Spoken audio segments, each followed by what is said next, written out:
আমন্ত্রণ দুপুরের বাংলাদেশে। শুরুতেই জানিয়ে দেব শিরোনামগুলো। এখনো থমথমে বরিশাল নগরী, বিজিবি মোতায়েন প্রয়োজন নেই বললেন বিভাগীয় কমিশনার। হামলায় নেপথ্যের লোকজনও আসবে আইনের আওতায় বলছে পুলিশ। উপজেলা নির্বাহী কর্মকর্তার বাসভবন এটা এমনিতেও সরকারি একটা প্রেমিসেস, সুতরাং এই জায়গার নিরাপত্তার জন্য আমাদের সবসময় পুলিশ রয়েছে।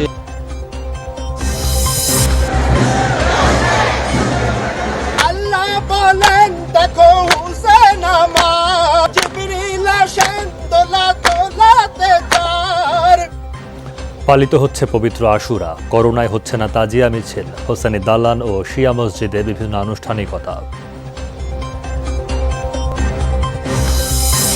বিদেশ থেকে গোপনে অর্থ সংগ্রহে অ্যাপস ব্যবহার করছে উগ্রবাদী সংগঠনগুলো। কয়েক ব্যক্তি আর প্রতিষ্ঠান আইনশৃঙ্খলা বাহিনীর নজরদারিতে।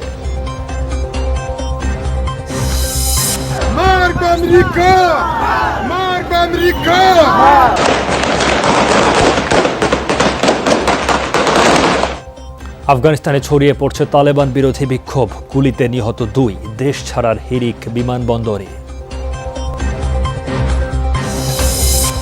জাপান থেকে এলো মেট্রো রেলের আরও 2টি সেট, রাজধানীর তুরাগ নদীর ঘাট থেকে কোচগুলো নেওয়া হচ্ছে ডিপোতে। গৃহকর্মী, ড্রাইভার, দারোয়ান কিংবা গৃহশিক্ষকের যোগসাজশে ডাকাতি করা চক্র রাজধানী থেকে গ্রেফতার, বাসায় ঢুকে করত জিম্মি। কিছু সুটাবু আছে যারা তথ্য দিয়ে থেকে তাদেরকে এই তথ্যগুলো তারা পারচেস করে থাকে। স্বর্ণালঙ্কার আছে, এই ধরনের বাসায় ঢুকে যায়, ধারালো অস্ত্রের ভয় দেখিয়ে এই বাসায় ডাকাতি করে থাকে। আজও পিএসজির হয়ে মাঠে নামা হচ্ছে না লিওনেল মেসির, ব্রেস্তার বিপক্ষে স্কোয়াডে নেই নেইমারও।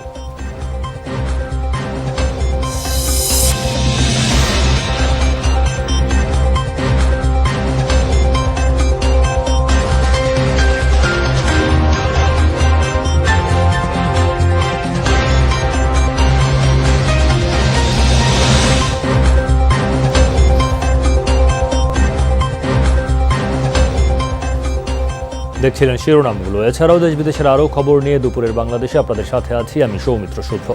আপনারা সবাই ঘরে এবং ঘরের বাইরে সব জায়গায় কিছুক্ষণ পর পর হ্যান্ড স্যানিটাইজার দিয়ে হাত ভালোভাবে জীবাণুমুক্ত করে নেবেন। এবারে বিস্তারিত খবরে যাব। থমথমে বরিশাল নগরী, সতর্ক অবস্থানে আইনশৃঙ্খলা রক্ষাকারী বাহিনী। রাতে বিভিন্ন স্থানে যৌথ অভিযান চালিয়েছে র্যাব ও পুলিশ, তবে এখন পর্যন্ত নতুন করে আর কাউকে গ্রেফতার করা হয়নি। এদিকে সকালে বিভাগীয় কমিশনার জানিয়েছেন, গতকাল বিজিবি চেয়ে আবেদন করেছিল জেলা প্রশাসন, তবে পরিস্থিতি শান্ত থাকায় আপাতত বিজিবি নামানো হচ্ছে না। বুধবার রাতে সদর উপজেলা চত্বরে ব্যানার ও পোস্টার অপসারণকে কেন্দ্র করে নির্বাহী কর্মকর্তার সরকারি বাসভবনে হামলার ঘটনা ঘটে। এর জেরে আনসার এবং পুলিশের সাথে সিটি কর্পোরেশনের কর্মী ও আওয়ামী লীগ নেতাকর্মীদের সংঘর্ষ হয়। এতে 5 জন গুলিবিদ্ধ সহ আহত হন অনেকে। এই ঘটনায় সিটি মেয়র সাদিক আবদুল্লাহকে প্রধান আসামি করে 2টি মামলা হয়েছে। গতকাল গ্রেফতার 13 জনকে আদালতের মাধ্যমে কারাগারে পাঠানো হয়। নতুন করে কোনো ধরনের অবস্থা যেন অবনতি না হয়, সেটার জন্য আমরা সব জায়গাতেই পর্যবেক্ষণ করছি। উপজেলা নির্বাহী কর্মকর্তার বাসভবন এটা এমনিতেও সরকারি একটা প্রেমিসেস, সুতরাং এই জায়গার নিরাপত্তার জন্য আমাদের সবসময় পুলিশ রয়েছে এবং এখানে পেট্রোল টিম রয়েছে। এ বিষয়ে আরও জানাতে বরিশাল থেকে সরাসরি যোগ দিচ্ছেন সহকর্মী কাউসার হোসেন। কাউসার, বিজিবি মোতায়েন করা হচ্ছে না, এখন নগরীর পরিস্থিতি কেমন?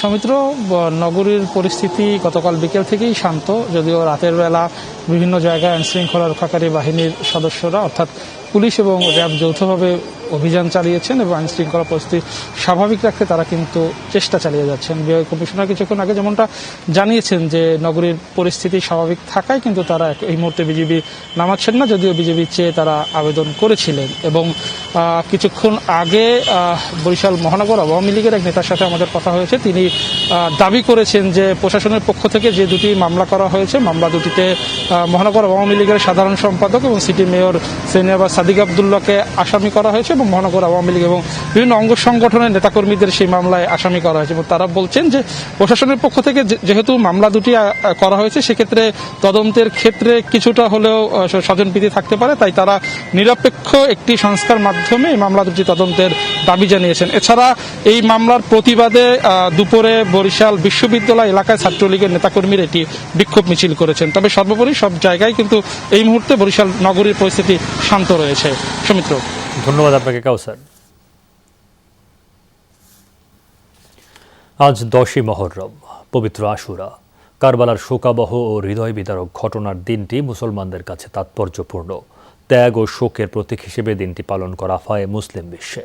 করোনা মহামারীর কারণে গত বছরের মতো এবারও স্বাস্থ্যবিধি মেনে সীমিত পরিসরে সকল আনুষ্ঠানিকতা পালনের নির্দেশনা দিয়েছে ধর্ম মন্ত্রণালয়। মূল আনুষ্ঠানিকতা পালন করা হচ্ছে পুরান ঢাকার হোসেনি দালানে। সেখানেই শিয়া সম্প্রদায় তাজিয়া মিছিল সহ সকল আনুষ্ঠানিকতা শেষ করবেন। এছাড়া অন্যান্য কর্মসূচির মধ্যে রয়েছে বিশেষ মোনাজাত, দোয়া মাহফিল ও কোরআন খানি। হিজরি 61 সনের 10 মহররম এই দিনে মহানবী হজরত মুহাম্মদ সাল্লাল্লাহু আলাইহি ওয়াসাল্লামের দৌহিত্র হজরত ইমাম হুসাইন রাদিয়াল্লাহু আনহু তার পরিবার ও অনুসারীরা সত্য ও ন্যায়ের পক্ষে ফোরাত নদীর তীরে কারবালা প্রান্তরে ইয়াজিদ বাহিনীর হাতে শহীদ হন। ইসলামের মহান আদর্শকে সমুন্নত রাখতে তাদের এই আত্মত্যাগ মানবতার ইতিহাসে সমুজ্জ্বল হয়ে রয়েছে।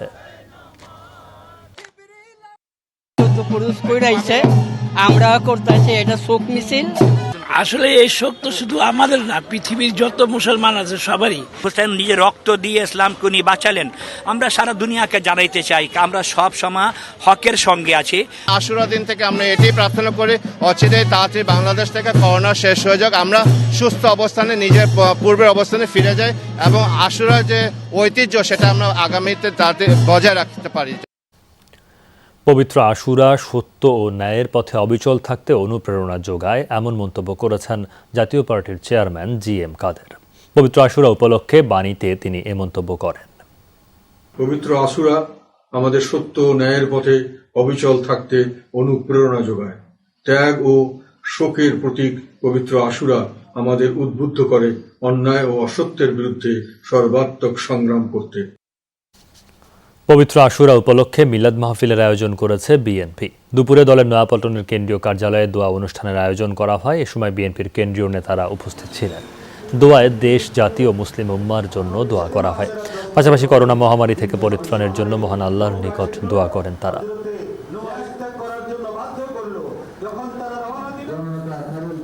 প্রকাশ্যে না থাকলেও থেমে নেই উগ্রবাদীদের তৎপরতা।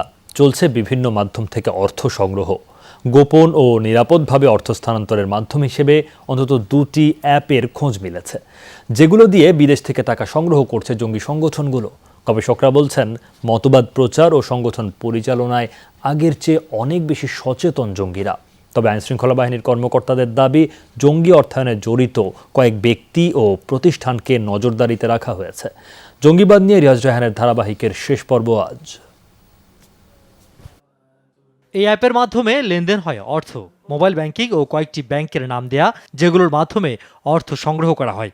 এটি অর্থ সংগ্রহের আরেকটি অ্যাপ। এই 2 অ্যাপে সবচেয়ে বেশি অর্থ লেনদেন হয় বলে জানিয়েছেন জঙ্গি অর্থায়ন নিয়ে দীর্ঘ গবেষণার সঙ্গে জড়িতরা। এর জন্য থাকে একটি নির্দিষ্ট পাসওয়ার্ড, যাকে বা যাদের পাঠানো হবে আর যে বা যারা পাঠাবেন শুধু তারাই এই পাসওয়ার্ড সম্পর্কে জানতে পারবে।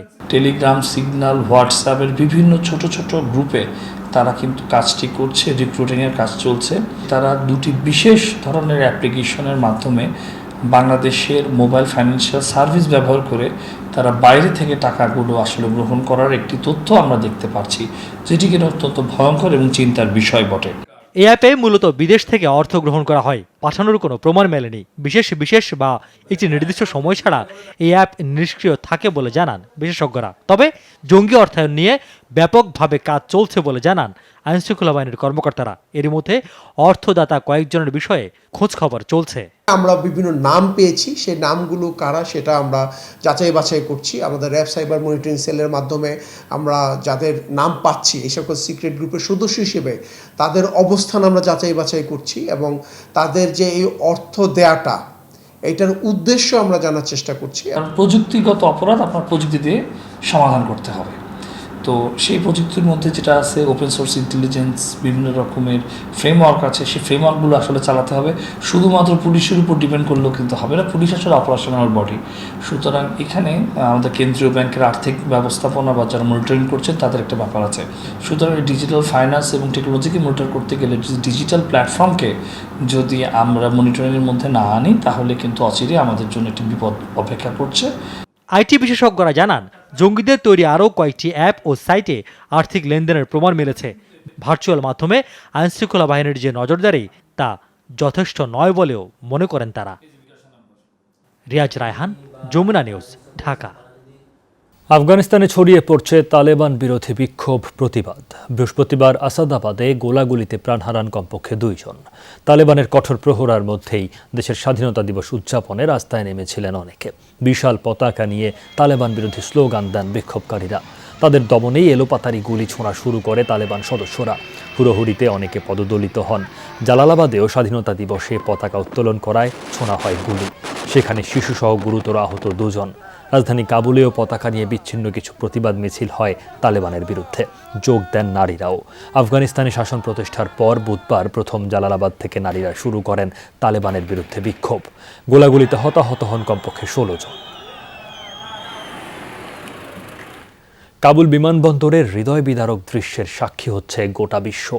আফগান রাজধানীতে তালেবান নিয়ন্ত্রণ প্রতিষ্ঠার পরই হিড়িক পড়ে দেশ ত্যাগের। দিন দিন মরিয়া হয়ে উঠছেন সাধারণ মানুষ। উঁচু দেয়াল, কাঁটাতার বা ন্যাটো তালেবান সদস্যদের ছোঁড়া গুলিও তাদের ঠেকাতে পারছে না। ঘোলাটে পরিস্থিতির মধ্যে সহযোগিতা বৃদ্ধির ওপরই গুরুত্ব আরোপ করছে পশ্চিমা বিশ্ব। কাবুল বিমানবন্দরে প্রাণে বাঁচার এই আকুতি নাড়িয়ে দিয়েছে বিশ্বকে। 12 থেকে 15 ফুট উচ্চতার দেয়াল, কাঁটাতার কোনো কিছুই তোয়াক্কা করছেন না সাধারণ আফগানরা। প্রাণপ্রিয় সন্তানকে পার করছেন মার্কিন সেনাদের হাতে। এলোপাতাড়ি ফাঁকা গুলি ছুড়েও কমানো যাচ্ছে না মানব ঢল। সবার মধ্যে আতঙ্ক, ফিরে আসছে 2 দশক আগের বিভীষিকাময় শাসন। দেশ ত্যাগ ছাড়া বাঁচার উপায় নেই। এরই মধ্যে মার্কিন ও ন্যাটো বহরকে সহায়তাকারীদের সন্ধানে ঘরে ঘরে চলছে তালেবানের অভিযান। বুড়ো মানুষটির পায়ে গুলি লেগেছে। গত 4 দিন ধরেই বিমানবন্দর এলাকা থেকে মানব ঢল কমাতে এলোপাতাড়ি গুলি ছোড়া হচ্ছে। পেশায় আমি একজন চিকিৎসক। আমার মা ছেলেদের স্কুলের 8ম শ্রেণীর শিক্ষিকা। তালেবান কখনোই আমাদের চাকরিতে ফিরতে দিবে না, তাই পালিয়ে যেতে চাইছি। আমার ছোট বোন মানবাধিকার কর্মী হয়েও বোকার মতো হেরাতে রয়ে গেছে। ওর জন্যই সব চিন্তা। একমাত্র সক্রিয় বিমানবন্দরের নৈরাজ্য সৃষ্টি হওয়ায় সামর্থ্য অনুসারে সহযোগিতা বাড়াচ্ছে বিভিন্ন দেশ। অনেকেরই শঙ্কা, নিজ নাগরিক ও অভিবাসন প্রার্থীদের না সরালে চরম মানবিক সংকট দেখা দেবে। বর্তমানে কাবুলে রয়েছেন 5000-এর বেশি মার্কিন সেনা। বিমানবন্দরের নিরাপত্তা এবং উদ্ধার অভিযানে তারা কাজ করছেন। গেল 24 ঘন্টায় 13টি C-17 কার্গো বিমান প্রয়োজনীয় সরঞ্জাম ও সেনা নিয়ে পৌঁছেছে আফগানিস্তান। গেল 1 সপ্তাহে উদ্ধার করা গেছে 7000-এর বেশি মানুষকে। কাবুল বিমানবন্দরের দৃশ্য হৃদয় বিদারক। সেখানে কর্মরত বিদেশি সেনাদের সহযোগিতায় যাচ্ছে কানাডা। উদ্ধার তৎপরতায় অংশ নেবে 2টি C-17 কার্গো বিমান। বিপদগ্রস্ত আফগানদের আশ্রয় দিতে কোনো আপত্তি নেই, কিন্তু তালেবান আগ্রাসন থেকে তাদের সরানোটাই বড় ঝুঁকি। হামিদ কারজাই আন্তর্জাতিক বিমানবন্দরের ঢোকার রাস্তা, মূল প্রবেশপথ এবং উত্তর ও দক্ষিণ অংশ বর্তমানে তালেবানের নিয়ন্ত্রণে। এলাকাগুলোয় কিছুক্ষণ পরপর বসানো হয়েছে চেকপোস্ট। শুধু এয়ারপোর্টের ভেতরের এলাকা রানওয়ে ন্যাটো বাহিনীর দখলে। সে পর্যন্ত পৌঁছাতেই যান বাজি লাগাচ্ছেন আফগানরা। মৌলি ইসলাম, যমুনা নিউজ। করোনা ও উপসর্গে গেল 24 ঘন্টায় কয়েক জেলায় আরও 50 জনের মৃত্যু হয়েছে। এর মধ্যে ময়মনসিংহ মেডিকেল কলেজ হাসপাতালে মারা গেছেন 13 জন। মৃতদের 5 জন করোনা পজিটিভ এবং বাকিরা মারা গেছেন উপসর্গ নিয়ে। রাজশাহী মেডিকেলে প্রাণ গেছে 12 জনের। চট্টগ্রাম জেলায় মৃত্যু হয়েছে 10 জনের। এছাড়া বরিশাল শেরেবাংলা মেডিকেলে 6, কুষ্টিয়ার বিশেষায়িত হাসপাতালে 5, টাঙ্গাইলে 2 ও ঠাকুরগাঁওয়ে 2 জনের মৃত্যু হয়েছে। জাপান থেকে ঢাকায় আনা হলো মেট্রো রেলের আরও 2টি সেট। এখন তুরাগ নদের DMTCL জেটি থেকে 2 সেটের বাকি 5টি কোচ আজ নেওয়া হচ্ছে ডিপোতে। গতকাল 7টি কোচ ডিপোতে নেওয়া হয়। সহকর্মী আলামিন হক আছেন তুরাগ পারে, তার কাছে যাচ্ছি। আলামিন, সব কোচ ডিপোতে নেওয়া হয়েছে কিনা এবং এখন সেখানকার যে কর্মতৎপরতা সেটা সম্পর্কে জানতে চাই আপনার কাছে।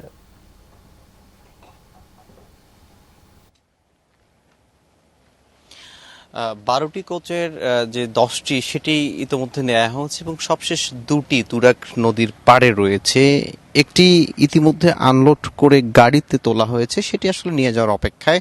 আরেকটি এখনো বার্জে রয়েছে। তারপর এটি নিয়ে যাওয়ার পর সেটি এরপরে যেটি রয়েছে 12 নম্বর কোচ, সেটি নিয়ে যাওয়া হবে। আপনি জেনে থাকবেন প্রতিটি ট্রেনে এক্সের ট্রেনে 6টি করে বগি থাকবে, অর্থাৎ 24টি ট্রেন থাকছে এবং প্রতিটি 24টি ট্রেনে 6টি করে বগি থাকবে এবং সেগুলো পর্যায়ক্রমে জাপান থেকে আনা হচ্ছে। কোবে বিমানবন্দর থেকে দুঃখিত, জাপানের যেখানে তৈরি হচ্ছে সেখান থেকে এগুলো আসলে সমুদ্রে নিয়ে আসা হচ্ছে এবং সেটি আসলে মংলা সমুদ্র বন্দরে এসে পৌঁছায় কোবে বন্দর থেকে। গেল 22 জুলাই তারপর থেকে কিন্তু সেগুলো পর্যায়ক্রমে আনা হচ্ছে এবং এরপরে এগুলো যে ডিপো রয়েছে সেখানে নেওয়া হবে। সেখানে প্রায় 19টি পরীক্ষা নিরীক্ষা করা হবে। সেই 19টি পরীক্ষা নিরীক্ষার পর সেগুলো আসলে আনার সময় কোনো দুর্ঘটনা কিংবা কোনো ক্ষতিগ্রস্ত হয়েছে কিনা সেগুলো আসলে পরীক্ষা নিরীক্ষার পরে তারপরে এগুলো আসলে চলাচলের জন্য অনুমতি দেওয়া হবে এবং সেই অনুমতির জন্য আমাদের অপেক্ষা করতে হবে। প্রথম ফেজ উত্তরা থেকে যে প্রথম ফেজের পরিকল্পনা রয়েছে সেটি হয়তো এই ডিসেম্বর নাগাদ চালু হবে এবং তারপর সেই স্বপ্নের মেট্রো রেলে চড়তে পারবে নগরবাসী। ধন্যবাদ আপনাকে আলামিন। বাসায় গৃহ পরিচারিকা রাখছেন কিংবা নিরাপত্তা কর্মী, দারোয়ান, ড্রাইভার অথবা গৃহশিক্ষক, সাবধান, এরা আবার কোনো ডাকাত দলের কাছে আপনার আর্থিক অবস্থা সম্পর্কে তথ্য দিচ্ছে না তো। রাজধানীর ফকিরের পুল থেকে এমনই এক ডাকাত চক্রকে গ্রেফতার করেছে ডিবি পুলিশ। জানিয়েছে নানা তথ্য নিয়ে বাসার এসব লোকদের যোগসাজশে ডাকাতি করছিল চক্রটি। গভীর রাতে বাসায় ঢুকে মালিককে জিম্মি করে করত ডাকাতি। গ্রেফতারকৃতদের বিরুদ্ধে রয়েছে একাধিক মামলা। বাসার কাজের প্রয়োজনে গৃহশিক্ষক, গৃহপরিচারিকা, নিরাপত্তা কর্মী, দারোয়ান ও গাড়ি চালক সহ কত মানুষই তো রাখতে হবে ভবিষ্যতেও। তবে এবার চমকে ওঠার মতো খবর দিল গোয়েন্দা পুলিশ। রাজধানীর ফকিরাপুল থেকে একদল ডাকাত ধরেছে পুলিশ, যারা নিয়মিতভাবে ডাকাতি করত ওই সকল লোকদের কাছ থেকে তথ্য নিয়ে বা সমন্বয় করে। কিছু সুটাবু আছে যারা তথ্য দিয়ে থাকে তাদেরকে, বাসার দারোয়ান কিংবা বাইরে নাটগার্ড তারাও কিছু তথ্য দিয়ে থাকে। এই তথ্যগুলো তারা পারচেস করে থাকে সুনির্দিষ্ট তথ্যের ভিত্তিতে, যেখানে তাদের নগদ টাকা পয়সা বা মালামাল আছে, স্বর্ণালঙ্কার আছে, এই ধরনের বাসায় ঢুকে সেখানে তারা ধারালো অস্ত্রের ভয় দেখিয়ে এই বাসায় ডাকাতি করে থাকে। প্রযুক্তি আধুনিক হচ্ছে, মানুষের আর্থিক অবস্থার উন্নতি হচ্ছে, আইন শৃঙ্খলা বাহিনীও আধুনিক হচ্ছে, তেমনি অপরাধীরাও আধুনিক হচ্ছে। পুলিশের কাছে ডাকাতদের এই কর্মকাণ্ড নতুন বলে মনে হচ্ছে। দলনেতা হলো বাবু, তার সাথে ফিরোজ, কামরুল, রিয়াজুল, এই 4 জনকে একসাথে গ্রেপ্তার করে এবং তাদের বিরুদ্ধে এই ঢাকা মহানগরে একাধিক মামলা আছে। ধারালো অস্ত্র, তালা কাটার সরঞ্জাম, অন্যান্য বিভিন্ন ধরনের যে আধুনিক সরঞ্জাম আছে, এই সকল সরঞ্জামও তাদের কাছ থেকে উদ্ধার করেছে। ডাকাতির পর বাসার লোকজনকে বেঁধে দরজায় তালা লাগিয়ে চলে যেত ডাকাতরা। গৃহশিক্ষক, গৃহপরিচারিকা, নিরাপত্তা কর্মী, দারোয়ান ও গাড়ি চালক সহ অন্যান্য লোক নিয়োগে ও তদারকির বিষয়ে বাড়ির মালিককে সতর্ক থাকার পরামর্শ পুলিশের। রুনবী সরকার, যমুনা নিউজ, ঢাকা। মঞ্জুরুল হাসান লিখন সহ সম্প্রতি গাইবান্ধায় সব হত্যাকাণ্ডের বিচারের দাবিতে মানববন্ধন করেছে ঢাকায় বসবাসরত গাইবান্ধাবাসী। সকালে জাতীয় প্রেস ক্লাবের সামনে ঢাকায় বসবাসরত গাইবান্ধাবাসীর উদ্যোগে এই মানববন্ধন হয়। এতে বক্তারা দ্রুত সময়ে আসামিদের বিচারের আওতায় এনে ফাঁসি কার্যকরের দাবি জানান। এ সময় তারা আরও বলেন, বিচার প্রক্রিয়া বিলম্বিত বা অন্য খাতে প্রবাহিত করার অপচেষ্টা হলে গাইবান্ধাবাসীকে নিয়ে বৃহত্তর আন্দোলন গড়ে তোলা হবে। গত 4 আগস্ট দুর্বৃত্তদের হামলায় গুরুতর আহত অবস্থায় লিখনকে রংপুর মেডিকেল কলেজ হাসপাতালে নেয়ার পথে তার মৃত্যু হয়। ঢাকার দক্ষিণ কেরানীগঞ্জ এলাকায় এক শিশুকে গণধর্ষণ মামলার 4 আসামিকে গ্রেফতার করেছে র্যাব। বৃহস্পতিবার বিকেল থেকে মধ্যরাত পর্যন্ত অভিযান চালিয়ে তাদের গ্রেফতার করে র্যাব 10। আসামিরা হলো শুভ, ইসমাইল, মুন্না ও আখের খান। সবার বয়স 19 থেকে 22 বছরের মধ্যে। তাদের কাছ থেকে 3টি মোবাইল সেট উদ্ধার করা হয়েছে। র্যাব জানায়, ধর্ষক শুভ পরিকল্পনা করে প্রেমের ফাঁদে ফেলে 13 বছরের ওই শিশুকে। গতকাল কেরানীগঞ্জের ঝিলমিল আবাসিক এলাকায় নিয়ে জোরপূর্বক ধর্ষণ করে তারা। মেয়েটি অসুস্থ হয়ে পড়লে ধর্ষণকারীরা পালিয়ে যায়। স্থানীয়দের সহায়তায় তাকে উদ্ধার করে হাসপাতালে ভর্তি করে স্বজনরা। এই ঘটনায় ধর্ষণ মামলা দায়ের করে ভুক্তভোগীর পরিবার। বৃষ্টি আর উজানের ঢলে দেশের প্রধান নদ নদীর পানি বাড়ছে। তিস্তার পানিতে প্লাবিত হয়েছে লালমনিরহাটের পাটগ্রাম, হাতীবান্ধা, কালীগঞ্জ, আদিতমারি ও সদর উপজেলার নিম্নাঞ্চল। প্লাবন পরিস্থিতি জানাতে লালমনিরহাট থেকে সরাসরি যোগ দিচ্ছেন সহকর্মী আনিসুর রহমান। আনিস, পানি তো বাড়ছে তিস্তার, এই পর্যন্ত কতটি গ্রামের মানুষ পানিবন্দী অবস্থায় রয়েছেন? নতুন নতুন এলাকা প্লাবিত হবার খবর কি পেয়েছেন?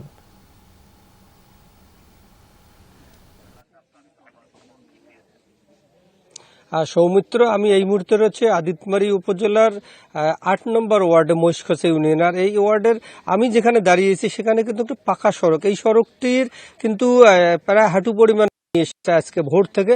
আর এই এলাকার আপনাকে একটু আমি দেখাই, এই এলাকার প্রত্যেকটা বাড়িতেই কিন্তু কোমর পরিমাণ, হাঁটু পরিমাণ পানি। অনেকে আর বাড়িঘর ছেড়ে কিন্তু পার্শ্ববর্তী বাঁধে আশ্রয় নিয়েছেন গরু ছাগল নিয়ে, তারা কিন্তু মানবতার জীবনযাপন করছেন। আর কিছুক্ষণ আগে আমি ডালিয়া পানি উন্নয়ন বোর্ডের নির্বাহী প্রকৌশলীর সঙ্গে কথা বলেছি। তিনি যেটি জানিয়েছেন যে দুপুর 12টায় কিন্তু পানি বিপদসীমার 5 সেন্টিমিটার নিচ দিয়ে প্রবাহিত হচ্ছে। তবে নিচ দিয়ে প্রবাহিত হলেও কিন্তু এই পানিগুলো ব্যারেজের ভাটিতে থাকা হাতীবান্ধা, আদিতমারি, কালীগঞ্জ, লালমনিরহাট সদরের নিম্নাঞ্চলগুলোতে কিন্তু পানিগুলো প্রবেশ করার কারণে কিন্তু এই এলাকার মানুষজন কিন্তু পানিবন্দী হয়ে পড়ে।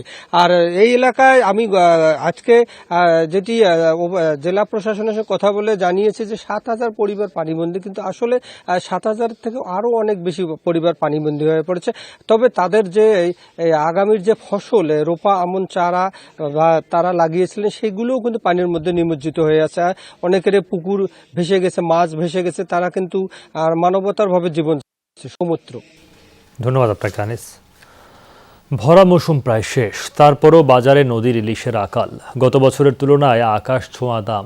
ব্যবসায়ীরা বলছেন 1,500 টাকার নিচে মিলছে না বড় আকারের ইলিশের কেজি। তাই অনেক ব্যবসায়ী সাগরের মাছকে নদীর বলে বিক্রি করতে চাইছেন। এই অবস্থায় অন্তত 50 টাকা বেড়ে গেছে অন্যান্য মাছের দাম। দক্ষিণের আড়তে ইলিশ ঘিরে হাকডাক বেশ কম। নিষেধাজ্ঞা উঠে গেছে জুলাই মাসের প্রথমেই, তারপর কেটে গেছে 1.5 মাস। কিন্তু ইলিশের খনি বলে খ্যাত বিষখালী, বলেশ্বর আর পায়রা নদীতে মিলছে না ইলিশ। কমে গেছে ট্রলার ঘিরে মহাজনদের বিনিয়োগ। নদীতে মাছ না পেয়ে অনেকে জাল ফেলছেন মোহনায়। এতে বিপত্তি আরও বাড়ছে। সাগর থেকে নদীতে আসার সুযোগই পাচ্ছে না ইলিশের ঝাঁক। টিরিপের অবস্থা খুবই খারাপ, খরচার টাকাও হবে না। 3টা নদীতে কোনো বড় ইলিশ নাই। এই ইলিশ যে কবে পামু এরা বলতে পারতেছি না। ইলিশের মৌসুম তো শেষ। যাকে বড় বড় বোট ছিল তারা প্রশাসন ম্যানেজ করিয়া তারা ঠিকই মাছ ধরছে, আর সব মাছগুলা ইন্ডিয়ালারা ধরে লয়ে গেছে। ফলাফল, রাজধানীতে ইলিশ মিলছে হাতে গোনা দোকানে। দেখা যাচ্ছে বড় আকারের মাছও, কিন্তু আস্থা পাচ্ছেন না ক্রেতারা। দাম জিজ্ঞেস করেই পাশ কাটাচ্ছেন অনেকে। বরাবরই ভাদ্র থেকে কার্তিক এই 3 মাস মাছের যোগান কম থাকে। এ সময় নদীর নাব্য কমে যায়, পলি পড়ে অভয়ারণ্যে। কিন্তু বাড়তি যোগান থাকায় গত কয়েক বছরই এই মৌসুমে চাহিদা মিটেছে ইলিশ দিয়ে। কিন্তু এবার কি হবে? ইলিশ মাছ তো কমে গেলেই অন্য মাছের দাম একটু বেড়ে যায়। গোড়া মাছ, চিংড়ি মাছ, ট্যাংরা মাছ, নদীরগুলা ওগুলা এখন খুবই কম পাওয়া যায়, আর মাছের দাম একটু বেশি। দেশি মাছ 1 কেজি হলে 1300, আর সাগর মাছ 1 কেজি হলে 800। সস্তা ভাই ওটা না, সবাই তো আর বুঝে না। ব্যবসায়ীদের আশা 22 আগস্ট ভরা পূর্ণিমা, এরপরই নদী আর সাগরে উপচে পড়বে ইলিশ। তৌহিদ হোসেন, যমুনা নিউজ, ঢাকা। গেল কয়েক মাসে অনেকটাই পাল্টে গেছে চট্টগ্রাম চিড়িয়াখানা।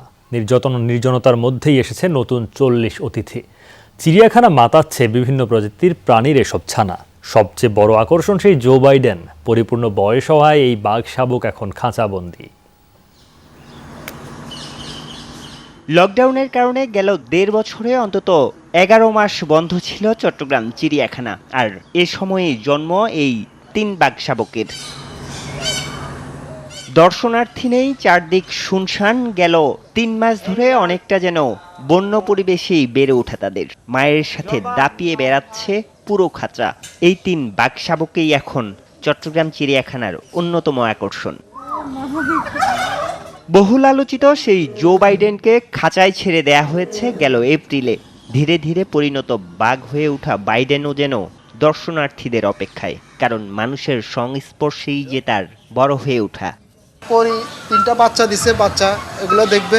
আমার নিজে থেকে লাল নীল বলে ডাক দিই আর কি। এই এখন এরা এভাবে করলে আমার কাছে আসে। এই 4 বাঘ শাবক ছাড়াও দীর্ঘ লকডাউনের বন্ধে চট্টগ্রাম চিড়িয়াখানায় জন্ম হয়েছে 5টি চিত্রা হরিণ, 3টি ময়ূর, 8টি টিয়া সহ বিভিন্ন প্রজাতির 40টি প্রাণীর ছানা।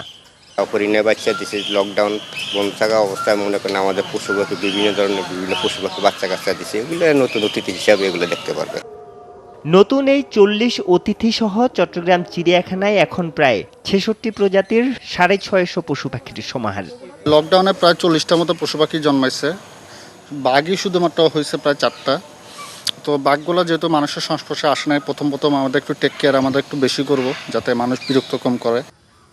প্রাণীর বংশবৃদ্ধির পাশাপাশি 10.2 একরের এই চিড়িয়াখানার নির্মল প্রকৃতিও এখন আরও সতেজ।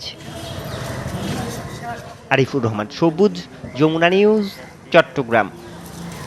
টানা দ্বিতীয়বারের মতো ইউরোপের বর্ষসেরা ফুটবলারের সেরা 3-এ নেই মেসি, রোনালদোর নাম। চূড়ান্ত সংক্ষিপ্ত তালিকায় এবার দাপট ইংলিশ ক্লাবের ফুটবলারদের, যেখানে 3 ফুটবলারই মিডফিল্ডার। চেলসির জর্জিনিও আর অ্যানগোলো কন্তের সাথে রয়েছেন ম্যানচেস্টার সিটির কেভিন ডি ব্রুইনা। আগামী 26 আগস্ট ইস্তানবুলে জানা যাবে কার হাতে উঠছে এবারের শ্রেষ্ঠত্ব। 2010-11 মৌসুম থেকে শুরু হয় ইউরোপের বর্ষসেরা ফুটবলার পুরস্কার, যেখানে সংক্ষিপ্ত তালিকায় টানা 9 বছরই দাপট দেখিয়েছেন বর্তমান ফুটবলের 2 পোস্টার বয় মেসি আর রোনালদো। মাঝে 3 মৌসুমে মেসি বাদ পড়লেও রোনালদো সবসময়ই ছিলেন সেরা 3-এ। কিন্তু 2019-20 মৌসুমে নিজেদের জৌলুস ধরে রাখতে না পারায় টপ 3-তে জায়গা হয়নি দুইজনের কারোই। এবারও একই চিত্র। জাতীয় দলের হয়ে প্রথম কোনো শিরোপা জিতলেও চতুর্থ হয়ে থাকতে হয়েছে মেসিকে। আর ক্লাব ও জাতীয় দল 2 বিভাগেই রোনালদো দেখাতে পারেননি তার পুরনো রূপ। তাই তো তালিকায় 9 অবস্থান তার। হালের আরেক ক্রেজ, নেইমার তো নেই সেরা 10-এও। তাহলে কারা আছেন ইউরোপের সেরা ফুটবলার হবার দৌড়ে? ইউএফার ঘোষিত সেরা 3-এ এবার জায়গা হয়েছে 3 মিডফিল্ডারের। চেলসির হয়ে চ্যাম্পিয়ন্স লিগ জেতা জর্জিনহো জাতীয় দলের জার্সিতে জিতেছেন ইউরোপের সেরা 2 ট্রফি জেতা এই ইটালিয়ান নবম ফুটবলার হিসেবে গড়েছেন এমন কীর্তি, যা কিছুটা হলেও এগিয়ে রাখবে জর্জিনহোকে। ইউরোতে দলগতভাবে সফল না হলেও ফরাসি মিডফিল্ডার এনগোলো কন্তে গোটা মৌসুমের জন্য ছিলেন প্রতিপক্ষের জন্য আতঙ্কের নাম। চ্যাম্পিয়ন্স লিগে চেলসির হয়ে সেমিতে রিয়াল আর ফাইনালে ম্যান সিটির বিপক্ষে হয়েছেন ম্যাচ সেরা। তাই তো সতীর্থ জর্জিনহোর থেকে কোনো অংশে পিছিয়ে রাখা যাবে না কন্তেকে। 2 ব্লুজের সাথে লড়াইটা হবে বেলজিয়ান কেভিন ডি ব্রুইনার। চ্যাম্পিয়ন্স লিগের শিরোপা হাতছাড়া হলেও প্রিমিয়ার লিগের শিরোপা জয়ে বেশ বড় ভূমিকা রাখেন এই মিডফিল্ডার। সেরা কোচের দৌড়েও দাপট রয়েছে ইংলিশ ক্লাবগুলোর। চেলসির কোচ টুখেলের সাথে আছেন Manchester City coach Pep Guardiola. আরও আছেন ইটালিকে ইউরো জেতানো রবার্তো মানচিনি।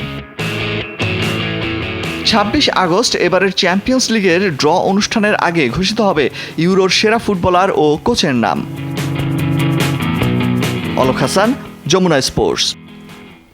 আজও পিএসজির হয়ে মাঠে নামা হচ্ছে না লিওনেল মেসির। দলটির কোচ মাউরিসিও পোচেত্তিনো জোর সম্ভাবনার কথা জানালেও শেষ পর্যন্ত মেসির সাথে নেইমারকেও দলে রাখেননি তিনি।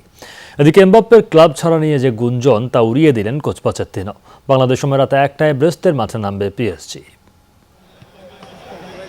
প্যারিসে নিয়মিতই অনুশীলন করে নিজেকে তৈরি করতে ব্যস্ত লিওনেল মেসি। গেল সপ্তাহে নতুন ক্লাবে যোগ দেবার পর থেকেই প্র্যাকটিস সেশনে নিজেকে নতুন সতীর্থদের সাথে মানিয়ে নিতে কাজ করছেন তিনি। এরই মধ্যে পিএসজির 2টি ম্যাচ শেষ হলেও অভিষেক হয়নি মেসির। নতুন জার্সিতে মাঠে নামার আগে তাকে সময় দিয়েছেন কোচ। তবে আজ ব্রেস্টের বিপক্ষে সেই অপেক্ষার অবসানের একটা সম্ভাবনার কথা জানিয়েছিলেন। শেষ পর্যন্ত তাকে ও নেইমারকে স্কোয়াডে না রেখে আরও সময় দিলেন পোচেত্তিনো। মেসি দলে থাকবে কিনা সেটা নিয়ে এখনও পর্যালোচনা চলছে। ও দলের জন্য কতটুকু গুরুত্বপূর্ণ তা সবাই জানে। সবকিছুই ভালো যাচ্ছে, আমাদের সাথে বেশ ভালোই মানিয়ে নিয়েছে সে। এদিকে গুঞ্জন উঠেছে কিলিয়ান এমবাপ্পে থাকছেন না পিএসজিতে। মধ্যবর্তী দল বদলে নতুন ঠিকানায় দেখা যেতে পারে এই ফ্রেঞ্চ স্ট্রাইকারকে। কিন্তু আরও 1 বছর চুক্তির মেয়াদ থাকা এমবাপ্পেকে নিয়ে কোনো শঙ্কা নেই কোচ পোচেত্তিনোর মাঝে। ওর মাঝে আমরা বাড়তি অনুপ্রেরণা দেখছি। সে দলকে নিয়ে ভাবছে। শুধু এটুকুই বলবো, এই মৌসুমে সে এখানেই থাকবে। মাঝপথে চলে যাবার কোনো সম্ভাবনা নেই। ফ্রেঞ্চ লিগে 2 রাউন্ড শেষে 6 পয়েন্ট পেলেও গোল গড়ে টেবিলের 3-এ রয়েছে প্যারিস সেন্ট জার্মেই। অলক হাসান, যমুনা স্পোর্টস। আফগানিস্তানে মার্কিন উড়োজাহাজ থেকে ছিটকে পড়ে মারা যাওয়াদের একজন অনূর্ধ্ব-19 জাতীয় ফুটবল দলের সদস্য জাকি আনোয়ারি সোমবার কাবুল বিমানবন্দরে দেশ ছাড়তে মার্কিন সামরিক উড়োজাহাজে ওঠার চেষ্টা করে সেখানকার হাজারো মানুষ। যেখানে বিমানবন্দরে উড়োজাহাজে উঠতে না পারলেও এর চাকা ধরে ঝুলে থাকার চেষ্টা করেছেন অনেকে। উড়োজাহাজে আকাশে উড়লে চাকা থেকে ছিটকে পড়তে দেখা যায় কয়েকজনকে। এদের মধ্যে একজন ছিলেন জাকি আনোয়ারি। কাবুলে তার খণ্ডিত অংশ পড়লেও বাকি অংশ আটকে ছিল বিমানের চাকার সাথে। কাতারে অবতরণের পর দেহাবশেষটি উদ্ধার করা হয়। নিউজিল্যান্ডের বিপক্ষে সিরিজের দলে ফিরেছেন মুশফিকুর রহিম ও লিটন দাস। দুজনই মূল একাদশে খেলছেন তা এক প্রকার নিশ্চিত। কিন্তু এই দুই অটোমেটিক চয়েসের জন্য কারা জায়গা হারাবেন? সৌম্য, নাইম, সোহান অথবা শামীম কিংবা মুসাদ্দেক হারাতে পারেন জায়গা। বিস্তারিত ডেস্ক রিপোর্টে। কোয়ারেন্টাইন জটিলতায় মুশফিকুর রহিম আর অসুস্থ শ্বশুরের পাশে থাকতে অস্ট্রেলিয়ার বিপক্ষে সিরিজ মিস করেছিলেন লিটন দাস। কিন্তু নিউজিল্যান্ডের বিপক্ষে টি-20 সিরিজে আবারও টাইগার স্কোয়াডে ফিরেছেন বাংলাদেশ দলের এই দুই অটোমেটিক চয়েস। সফল ওজি সিরিজের পর মুশফিক লিটনের জন্য কারা জায়গা হারাতে পারেন একাদশ থেকে? টি-20তে ওপেনিং করে থাকেন লিটন দাস, তাই তো তার জন্য সৌম্য কিংবা নাইম শেখের যে কোনো একজনকে একাদশ থেকে জায়গা হারাতে হতে পারে। জিম্বাবুয়ের বিপক্ষে 3 আর অস্ট্রেলিয়ার বিপক্ষে 5, সবশেষ 2 সিরিজের 8 ম্যাচে খেলেছেন নাইম ও সৌম্য। রানের বিচারে বেশি সফল ছিলেন নাইম শেখ। 8 ম্যাচে 23.14 গড়ে 162 রান এই ওপেনারের, যার মধ্যে জিম্বাবুয়ের বিপক্ষে অপরাজিত 63 আর অস্ট্রেলিয়ার সাথে 30 রানের ইনিংসটি ছিল নাইমের সেরা। সৌম্য 8 ম্যাচে করেছেন 154 রান, গড় 19.25। জিম্বাবুয়ে সিরিজে 2টি 50 করলেও অজিদের বিপক্ষে বিবর্ণ ছিল সৌম্যর ব্যাট। মিডল অর্ডারে মুশফিকুর রহিমের পরিবর্তে সুযোগ পেয়ে রানের বিচারে খুব বেশি সফল না হলেও ভালো কিপিং আর ঠান্ডা মাথায় ম্যাচ ফিনিশিং করার দক্ষতা দেখিয়েছেন সোহান। 8 ম্যাচে মাত্র 14 গড়ে 70 রান করেছেন তিনি। তাই তো মুশির জন্য জায়গা ছেড়ে দিতে হতে পারে নুরুল হাসানকেও। তবে বিকল্প পন্থাও আছে। সোহানকে 7 নম্বরে নামিয়ে দিলে ওই পজিশনে খেলা শামীম পাটোয়ারি কিংবা মোসাদ্দেক সৈকত হারাতে পারেন জায়গা। Hasinur Rahman, Jamuna Sports. Windies Pakistan Test সিরিজের খবর। সিরিজের দ্বিতীয় ও শেষ টেস্টে আজ মুখোমুখি হবে দুই দল। কিংস্টনে বাংলাদেশ সময় রাত 9টায় খেলা শুরু হবে। প্রথম ম্যাচে নাটকীয় 1 উইকেটের জয়ে এগিয়ে রয়েছে ক্যারিবীয়রা। এই টেস্ট ড্র হলেই সিরিজ নিশ্চিত করবে স্বাগতিকরা। বিপরীতে সিরিজে হার এড়াতে জয়ের বিকল্প নেই পাকিস্তানের সামনে। জয় পেলেও এই ম্যাচে একাধিক পরিবর্তন আসতে পারে উইন্ডিজ দলে, কারণ পাওয়েলের বদলে দলে দেখা যেতে পারে শাই হোপকে। এছাড়া জর্মি ওয়ারিকানের পরিবর্তে একাদশে থাকতে পারেন চিমার হোল্ডার অথবা আলজারি জোসেফ। পাকিস্তান দলেও দেখা যেতে পারে একাধিক পরিবর্তন। ইয়াসির শাহর পরিবর্তে নোমান আলী থাকতে পারেন দলে।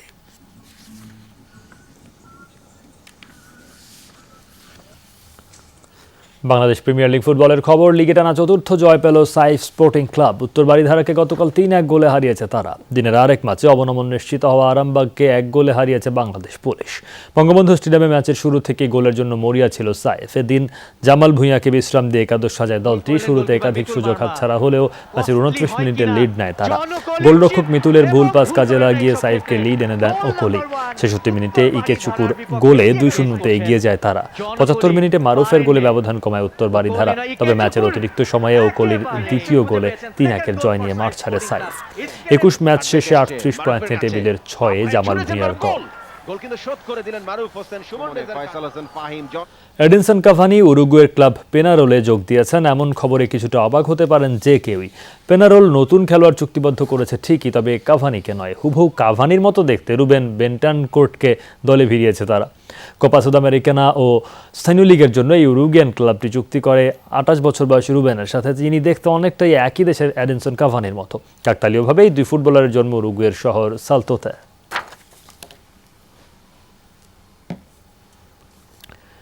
দুপুরে বাংলাদেশের প্রথম ঘন্টা থেকে বিদায় নিচ্ছি। পরের ঘন্টার খবর নিয়ে ফিরবেন সহকর্মী শায়লা ইসলাম। তবে যাবার আগে মনে করে দিতে চাই, আপনারা সবাই ঘরে এবং ঘরের বাইরে সব জায়গায় কিছুক্ষণ পর পর হ্যান্ড স্যানিটাইজার দিয়ে হাত ভালোভাবে জীবাণুমুক্ত করে নেবেন। সঙ্গেই থাকুন।